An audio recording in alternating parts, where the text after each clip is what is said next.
21세기 민족일보 TV 뉴스브리핑입니다. 총 5편의 뉴스를 준비했습니다. 8월 23일 첫 번째 소식입니다. 중 바이든의 경고, 어떤 국가도 레드라인 넘을 수 없어.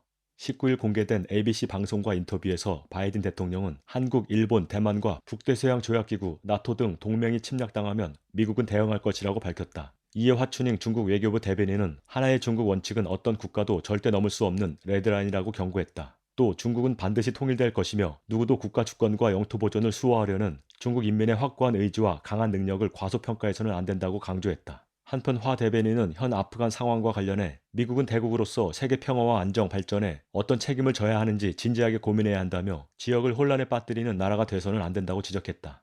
다음 소식입니다. 이스라엘, 시리아의 미사일 공격 재개.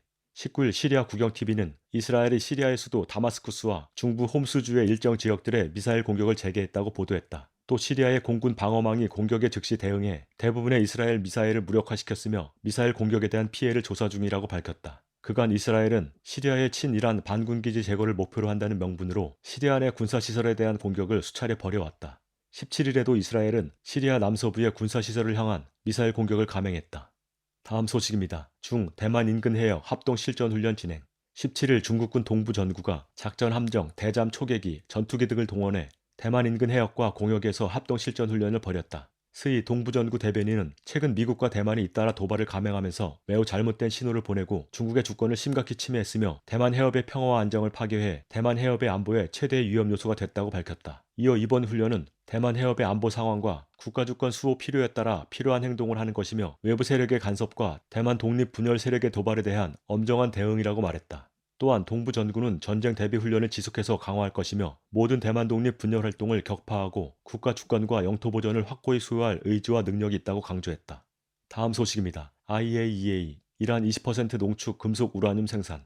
로이터 통신을 포함한 다수 매체는 17일 IAEA가 이란이 핵무기에 사용할 수 있는 20% 농축 금속 우라늄을 생산한 것을 확인했다고 보도했다. 매체에 따르면 IAEA는 이란이 최대 20% 농축의 금속 우라늄 200g을 제조한 사실을 14일 확인했으며 이를 회원국들에 16일 통보했다. IAEA는 보고서에서 U235 농도를 20%까지 농축한 우라늄 257g을 사브라 우라늄 형태로 사용한 것을 확인했다며 이란이 금속 우라늄을 생산하기 위한 조치라고 전했다. 미 국무부는 이번 보고서를 두고 이란은 자국의 핵 확대를 중단하고 핵합의 복원을 위한 협상에 복귀해야 한다고 주장하지만 이란은 자신들의 연구가 새로운 형태의 원자로 연료 개발을 위한 것이라고 밝혔다. 마지막 소식입니다. 바이든 첫 중국 대사에 번스 전 국무차관 내정. 바이든 대통령이 중국 주재 미국 대사에 외교관 출신 니컬러스 번스 전 국무부 정무차관을 내정했다. 백악관은 이날 보도자료를 통해 번스 전 차관이 중국 대사로 지명됐다고 밝혔다. 이번 대사 내정에 대해 외신들은 외교적 교섭 경험이 풍부한 정통 외교관을 중국 현지에 배치한 것이 공격보다는 의사소통에 방점을 둔 대중 정책을 시사한다고 분석했다. 8월 23일 뉴스브리핑 마칩니다.